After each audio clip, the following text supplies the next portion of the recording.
This is a true story that my grandpa himself told me. It was a freezing night. December 14th, 1987.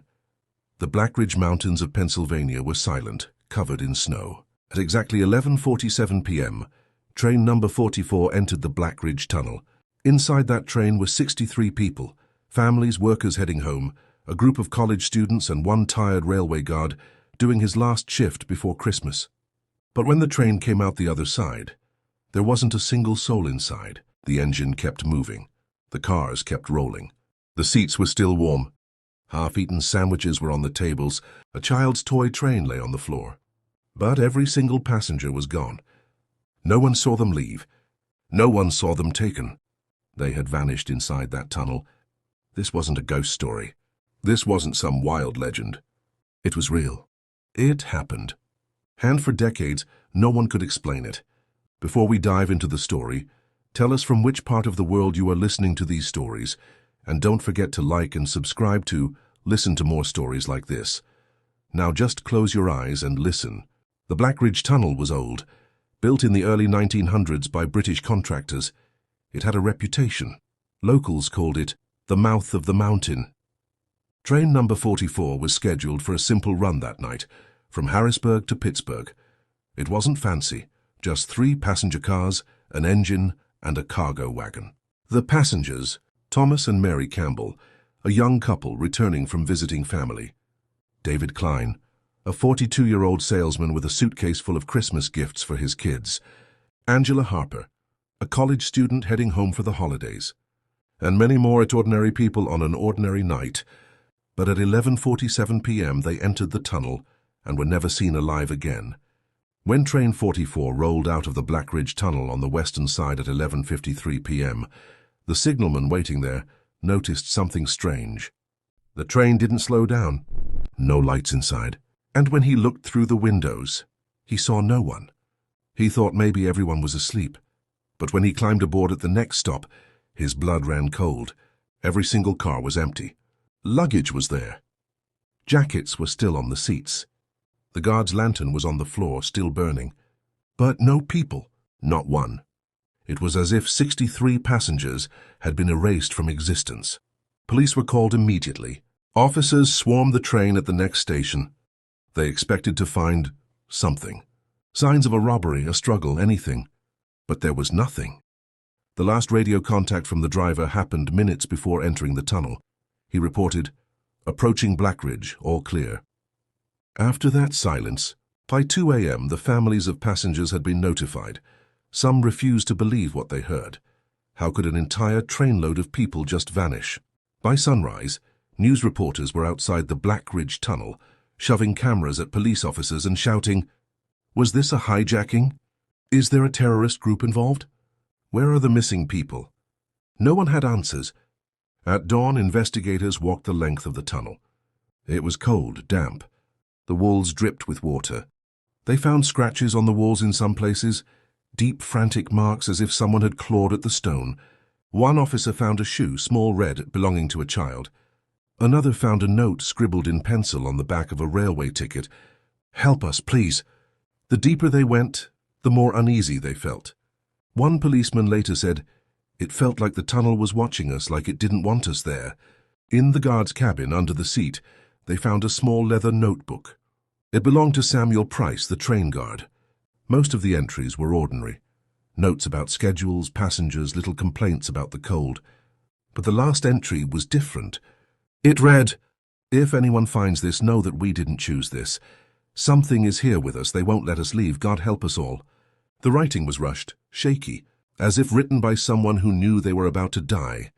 What happened to those people inside the tunnel? At first, investigators blamed criminals. Then they blamed a cult. Some even said it was something not human. But the truth was far more disturbing. By morning, the Black Ridge incident was national news. 63 passengers disappear from moving train. Ghost train mystery baffles investigators. Tunnel of death? Headlines like these were on every newspaper stand. TV reporters camped outside the tunnel, braving the snow. Some called it the greatest transportation mystery in American history.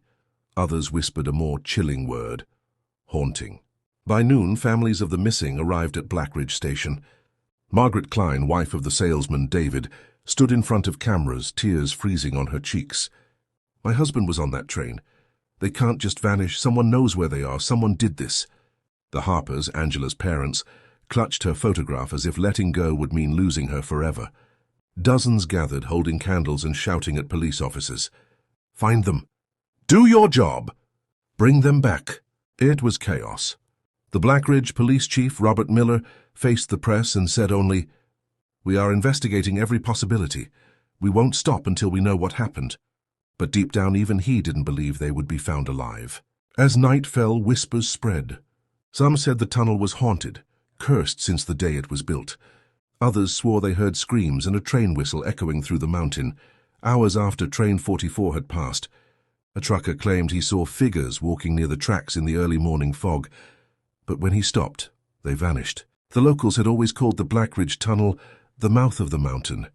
They said it had swallowed men before. For 2 weeks, police searched the tunnel daily. Dogs sniffed through every inch of the tracks. Drones, primitive at the time, were sent inside. Nothing. No bodies. No signs of escape. By the 3rd week, the FBI quietly stepped back. The case went from active investigation to unsolved mystery. Families were told to go home, but not everyone did. That winter, 2 people arrived at Blackridge who refused to believe the case was over. Harold Bennett, a 65-year-old retired railway engineer, a man who had helped build and repair tunnels like Blackridge for decades, and Clara Jameson, a young independent journalist who'd made her name exposing corruption in small-town police departments. They didn't know each other, but fate brought them together at a diner just 2 miles from the tunnel. "Are you here for the ghost train?" Harold asked. "I'm here for the truth," Clara replied. And so they teamed up. Harold still had connections in the railway system. One cold January morning, he managed to get his hands on the original blueprints for the Blackridge Tunnel, plans dating back to 1902. And what he found made his hands tremble. "This tunnel," he said, spreading the papers out on the diner table. "It wasn't built the way they say it was. Hidden in those papers was something no one had talked about. A side passage, a hidden chamber deep inside the mountain, connected to an old mine shaft. It wasn't on any modern records. It wasn't supposed to exist." "Why didn't the police find this?" Clara asked. Harold looked at her grimly. "Because they weren't looking for it." Digging deeper into archives, Clara found newspaper clippings from the 1920s. Dozens of miners had died mysteriously while working on that shaft. Some were never found. Locals protested its construction, claiming the ground was unstable, that the mountain ate men whole. But the railway company had covered it up. Clara wrote in her journal that night, "This isn't just a disappearance. This is a story about secrets, about a company willing to bury the truth, along with anyone who gets in their way." For Harold and Clara, this wasn't just an investigation anymore. It was personal. And the deeper they dug, the darker the tunnel became. On a freezing February morning, Harold and Clara stood at the entrance of the Blackridge Tunnel. The air was damp. The walls were black with decades of soot. "You ready for this?" Harold asked, his voice echoing. Clara tightened her scarf. "I didn't come here to turn back." They stepped inside. The light from their flashlights cut through the darkness, but it wasn't enough. Every footstep echoed. The further they walked, the colder it got. "It feels wrong," Clara whispered, "like this place remembers what happened." Harold didn't answer, but he felt it too. 200 feet in, Harold stopped. "Look," he said. "On the left wall, deep scratch marks and fresh ones." "These aren't from tools," Harold muttered. "These are from hands." Clara shivered. "You think—" "I think people tried to get out," Harold said. "Ah, too." As they went deeper, they found more. A woman's scarf torn and muddy. A crushed wristwatch, the hands frozen at 11:50 p.m. And then a metal door. It was almost invisible, covered in grime matching the wall. "This isn't on the modern schematics," Harold said. He brushed away the dirt. A faint marking appeared, property of Blackridge Mining Co. "This is it," Harold whispered. "The old shaft." "Ah, too." The door was sealed with rusted bolts. "If this thing open—" Clara started. "It hasn't been opened in decades," Harold interrupted. But they were wrong. Harold knelt down. The dirt near the door wasn't untouched. It had been disturbed recently. "Clara," he said slowly, "someone's been here." Her stomach dropped. "You mean—" "Yes, after the disappearance." "Atu." Suddenly a loud clang echoed from deep in the tunnel. They froze. "Hello?" Clara called out, her voice shaking. No response. Harold gripped the old metal handle of his flashlight like a weapon. "We're not alone." As they backed away from the door, Clara heard it. A faint whistle. Then a voice. "Help!" She spun around. "Harold, did you hear that?" He didn't answer, because he heard it too. "Help us." It was distant, muffled, like dozens of voices calling from somewhere deep inside the mountain. "Atu." Clara clutched Harold's arm. "We need to leave." Harold stared at the door.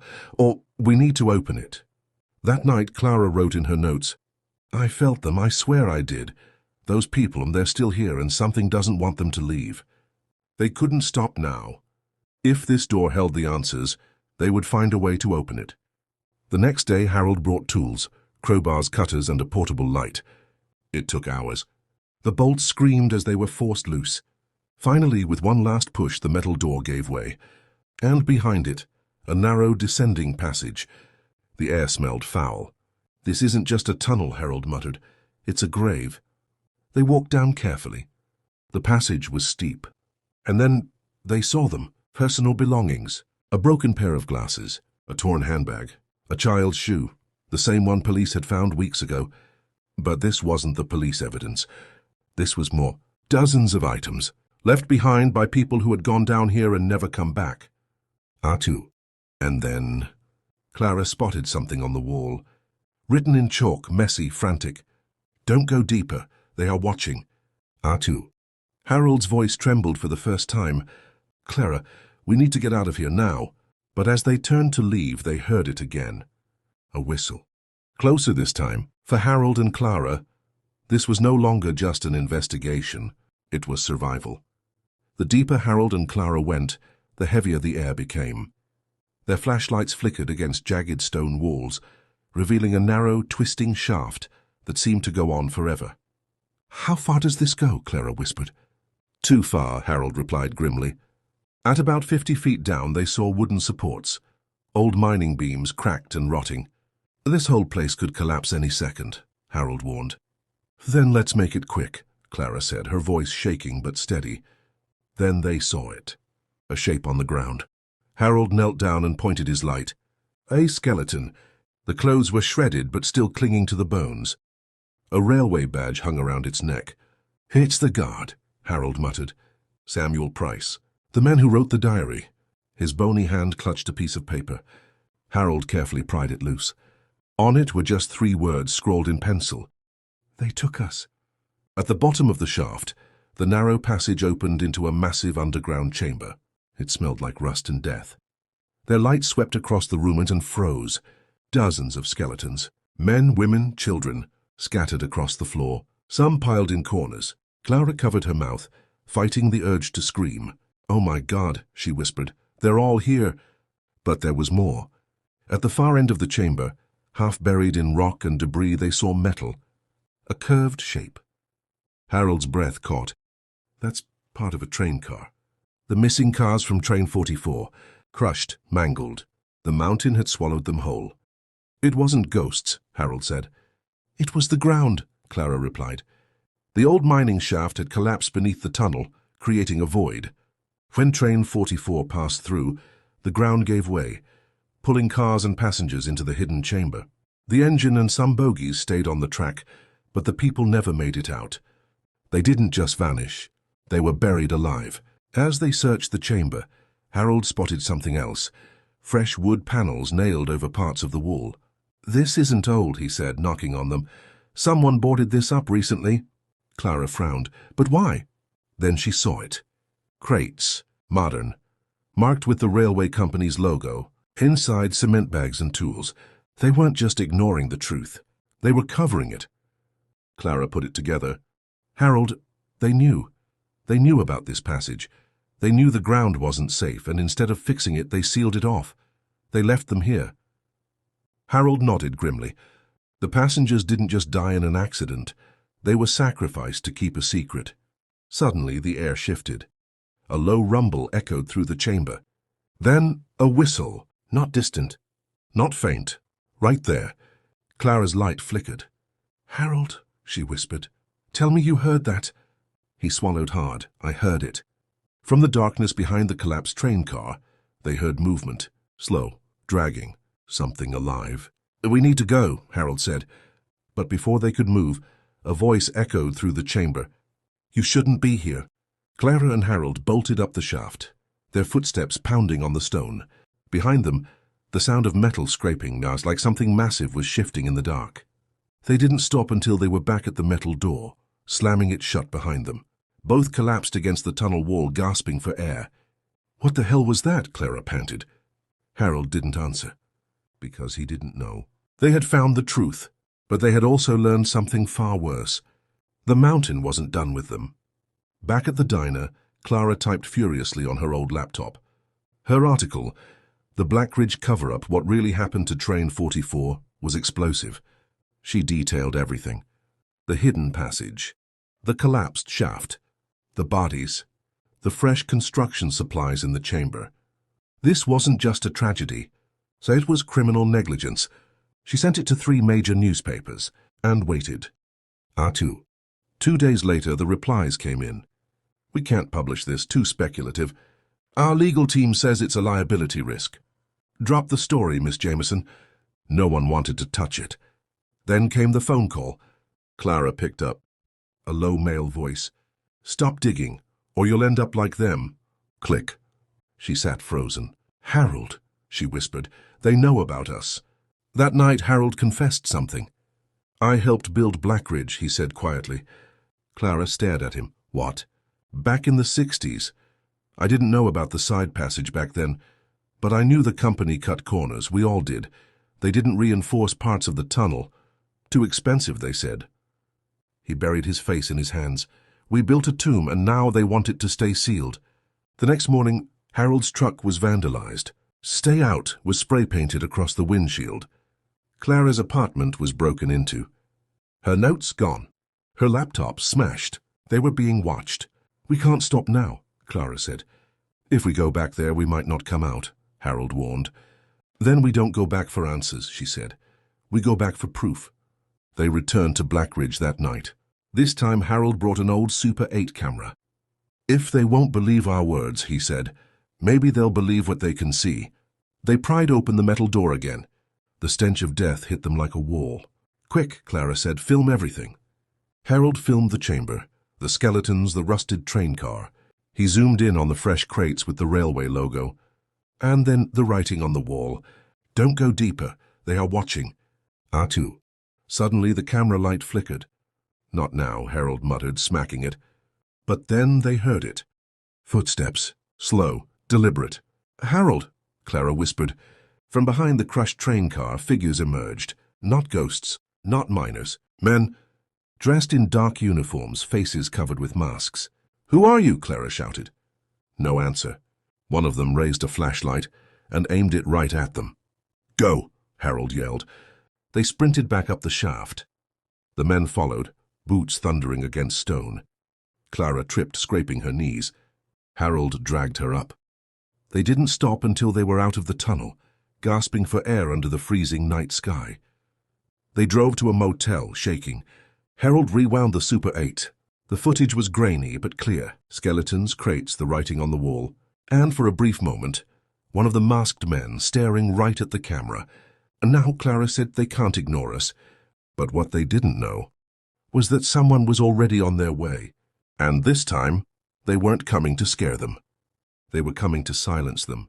At the motel, Clara used an old satellite uplink to send copies of the footage to multiple independent journalists she trusted. "If anything happens to us," she said, "this gets out anyway."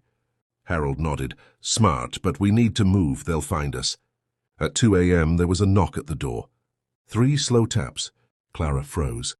"Room service doesn't knock like that," Harold whispered, grabbing a wrench from his bag. The knocks came again, louder this time, then a voice. "Open up, we need to talk." Harold yanked the door open, ready to swing. But the man standing there wasn't masked. He was wearing a dark suit. "You're making a mistake," he said calmly. "Who are you?" Clara demanded. Someone who can make this all go away. The man stepped inside like he owned the place. You found something you weren't supposed to, he said, and now you've put yourselves in a very dangerous position. You mean the chamber? Harold growled. The man smiled thinly.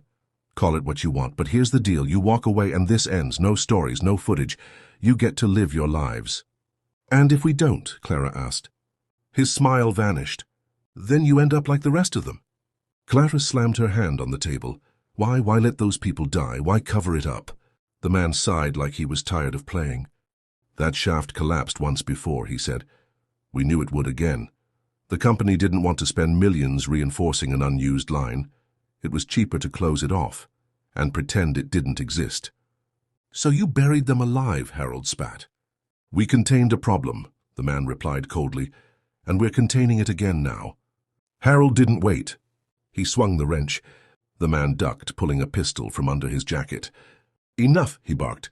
Clara grabbed the Super 8 camera and smashed it against his arm. The gun clattered to the floor. Harold tackled him, and together they shoved the man out the door, slamming it shut and barricading it with a chair. We need to get out now, Clara gasped. They bolted to Harold's truck. The motel parking lot was empty, except for a black SUV idling near the exit. They're watching, Harold muttered. He floored it. The SUV followed.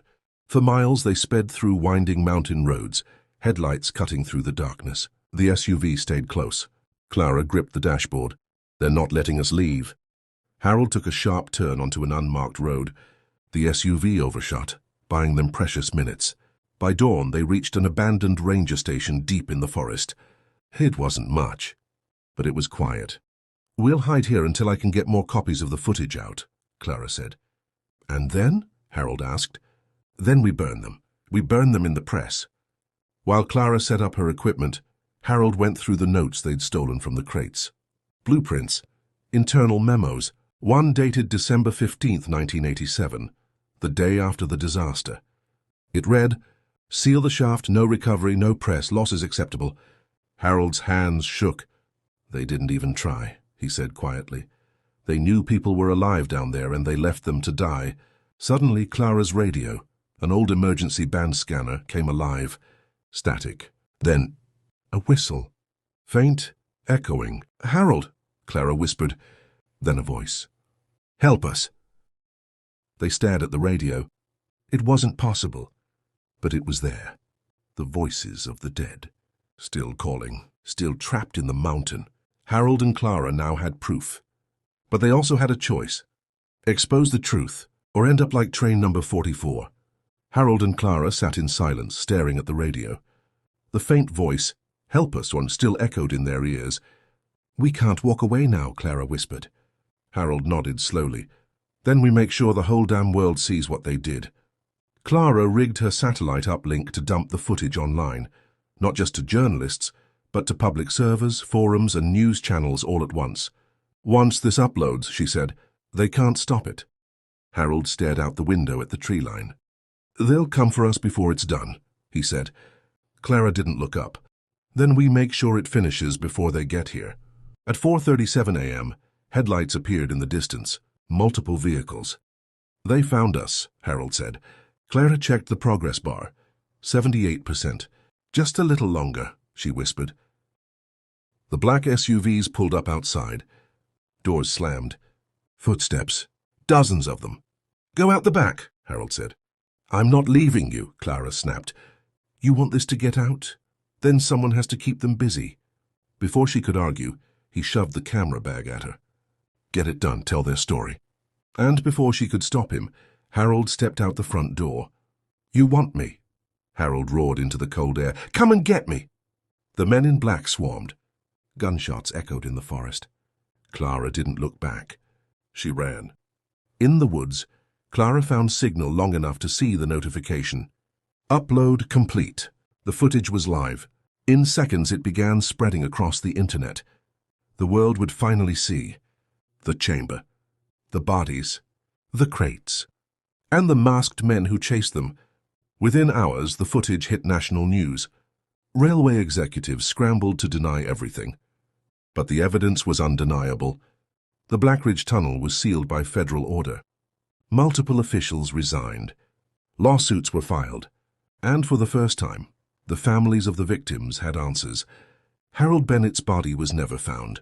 The last image of him was grainy motel footage, walking out the front door, wrench in hand, to face the men who came to silence them.